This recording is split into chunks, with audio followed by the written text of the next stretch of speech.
আজকে পদত্যাগ করার কথা ছিল, তিনি করেননি। সে কি করেছে আমার জানার দরকার নেই। দেখুন, যারা ইসলাম মানেন তারা মসজিদ বানাবেন, হিন্দুরা মন্দির বানাবে, খ্রিস্ট ধর্ম যারা মানেন তারা গির্জা চার্চ বানাবেন, শিখ যারা তারা গুরুদ্বারা বানাবেন, এতে আপত্তি নেই। কিন্তু নামকরণে আপত্তি আছে, ন্যায্য ভোটারের ফর্ম নামকরণে আপত্তি আছে।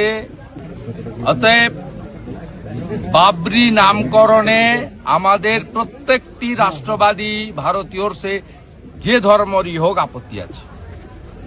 এই নামকরণকে কেউ সমর্থন করে না, এরা আগুন নিয়ে খেলছে। এবং আমি আপনাকে আগাম পূর্বাভাস দিচ্ছি, পশ্চিমবাংলায় হিন্দুদেরকে বোকা বানানোর জন্য লোক দেখানো সাসপেন্ড হয়েছে। আগামীকাল এই বিতর্কিত নামে বিতর্কিত একটি ডেটে ঠিক করে শিলান্যাস মমতা ব্যানার্জির পুলিশ করতে দেবে। আমি আপনাকে ভিতরের খবর বলে গেলাম, মমতা ব্যানার্জির মুখ আর মুখোশ দুটো আলাদা, আপনি মিলিয়ে নেবেন কালকে এতটার সময়। এবং আমরা যারা রাম ভক্ত, আমাদের আগামীকাল 6 ডিসেম্বর শৌর্য দিবস, আমরা শৌর্য দিবস পালন করব প্রত্যেকটি হিন্দু। এবং আমি কালকে কলকাতাতে শৌর্য দিবস পালনে অংশগ্রহণ করব। সংসদে আজকে যারা তৃণমূলের সংসদ তারা কিন্তু আন্দোলন করতে, তারা আজকে প্রতিবাদ জানাচ্ছেন বাংলাকে বঞ্চনার প্রতিবাদে। কি বঞ্চনা? বাংলাকে বঞ্চনা কোন হিসাব নেবেন আপনি? দেখাতে পারবেন? 2 মিনিট টাইম লাগবে আমার। 2004 থেকে 14 ডক্টর মনমোহন সিং এর ইউপিএ 1 এবং 2, যে মন্ত্রিসভায় মমতা ব্যানার্জি 3 বছর ছিল, দিয়েছে মোট 2 লক্ষ কোটি টাকা। 2014 থেকে 2024-এর 31 মার্চ পর্যন্ত নরেন্দ্র মোদীজির সরকার পশ্চিমবঙ্গ সরকারকে দিয়েছে 8 লক্ষ কোটি টাকা। আমি শুধু দুটো স্কিম আপনাকে বলে যাচ্ছি, সময় নেই অতক্ষণ ধরে বলবো না।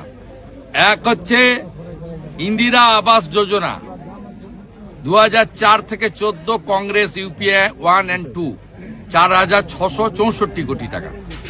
প্রধানমন্ত্রী আবাস যোজনা 2014 থেকে 2023 পর্যন্ত নরেন্দ্র মোদীজির সরকার পশ্চিমবঙ্গ সরকারকে দিয়েছে 30,000 কোটি টাকা। মানরেগা এত চুরি করেছে, ধরা পড়েছে চোর। 2004 থেকে 14 14,554 কোটি টাকা। 2014 থেকে 2022 পরে চুরি ধরার পরে তদন্ত চলছে। তদন্ত শেষ হলে, চোরেদের কাছ থেকে টাকা উসুল হলে আবার যথাবিধি নিয়মে প্রকৃত জব কার্ড হোল্ডাররা কাজ পাবেন। ও বিজেপি এলে 100 দিনের কাজ তো দেবেই, 200 দিনের কাজ দেবে। আমরা মোদীজির সরকার দিয়েছে পশ্চিমবঙ্গ সরকারকে 54,000 কোটি টাকা মানরেগা। এরপরে আর আপনি কি করেছেন? 61টা রেল লাইনের জমি দেননি। আলিপুরদুয়ারে পরিবর্তন সংকল্প সভায় নরেন্দ্র মোদী বলেছেন, জমি দিন 91,000 কোটি টাকা আমার কাছে আছে, আমি 61টা নতুন rail line, double line, broad gauge line করতে চাই পশ্চিমবঙ্গে। কি করেছেন আপনি? মালদা, বালুরঘাট, পুরুলিয়া, কুচবিহার এয়ারপোর্ট কমপ্লিট করার জন্য প্রয়োজনীয় জমি, এখানে ঝররা এই জমি কমপ্লিট করেননি। আপনি কি করেছেন? পশ্চিম মেদিনীপুরের কলাইকুণ্ডায় 37 একর জমি দরকার এয়ারপোর্ট চালুর জন্য, আর্মি এনওসি দিয়েছে, দেননি। হাসিমারাতে 25 একর জমি দিয়ে দরকার, দেননি। আপনি সিপোর্ট বানানোর জন্য ডিপ সিপোর্ট কুলপিতে জমি চেয়েছিল সাগরে, আপনি জমি দেননি। আপনি ভারত সরকারের আয়ুষ্মান ভারত চালু করেননি, পাশে ঝাড়খণ্ড চলছে, ওটা বিজেপি সরকার, এনডিএ সরকার নয়। আয়ুষ্মান ভারত চালু করতে দেননি। আপনি ওবিসি এবং এসসিরা যারা হাতের কাজ করে, কামার কুমার, লোহার, কুম্ভকার, স্বর্ণকার, মালাকার, যারা হাতের কাজ করে, এখানে পুরুলিয়াতে অনেক শালপাতার কাজ করে, কেন্দু গাছের পাতা থেকে কাজ হয়, বেতের কাজ হয়, অনেক অনেক হাতের কুটির শিল্প করে। বিশ্বকর্মা যোজনা গোটা ভারতবর্ষে চালু হয়েছে, 8 লক্ষ পিটিশন পড়ে আছে ডিএম এর কাছে, আপনি চালু করতে দেননি কেন? উত্তরগুলো আপনাদের দিতে হবে, উত্তর দিতে হবে। উজালা 3 কেন চালু করতে দেননি? 400 টাকা কম দামের গ্যাস, মোট 11 কোটি লোক পায় ভারতবর্ষে, তার মধ্যে 1,29,00,000 পশ্চিমবঙ্গের মেয়েরা পায়। উজালা 1-2 দিয়েছিলেন, উজালা 3 যখন নরেন্দ্র মোদীজি আরো 25 লাখ মেয়েকে দিতে চায়, তখন গ্রাহক বিতরণ কেন্দ্রে পিটিশন পড়ে আছে, আপনি ডিএমদের বলে দিয়েছেন রেকমেন্ড করতে না। তাই এসব কথা লোক জানে। এপ্রিলে নির্বাচন, 26-এর নির্বাচন, মমতার হবে বিসর্জন, কিচ্ছু করতে পারবে না।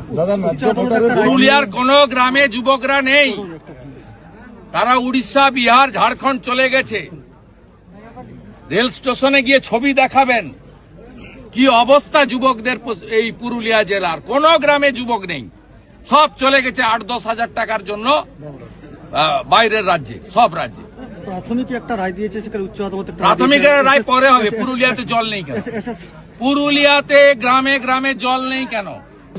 রাতে বহাল থাকার জন্য নির্দেশ দিয়েছে উচ্চ আদালতে, প্রাথমিকে বহাল থাকার জন্য নির্দেশ দিয়েছে, সেটা হচ্ছে। আর অন্যদিকে এসএসসির ক্ষেত্রে একটা আলাদা রায় দিয়েছে। দুটোর মধ্যে আমি আপনাকে বলি, মানবিক রায় বলছেন, কোর্ট আইন মেনে চলা উচিত, কোর্ট ধারণায় হওয়া উচিত না। এই ডিভিশন বেঞ্চের রায় ত্রুটিযুক্ত রায়, কি হবে আমি জানি না। ত্রুটিযুক্ত রায় বলেছে, পদ্ধতিগত ত্রুটি আছে, কিন্তু আমরা পরিবারের দিকে তাকিয়ে করলাম। এবারে যারা ভিকটিম তারা বলতে পারবে। ন্যায্য ভোটারের ফর্ম নিয়ে যাচ্ছে, ভুয়ো ভোটাররা এসআইআর ফর্ম, নদিয়ার নাকাশিপাড়ার ঘটনা কি বলবেন?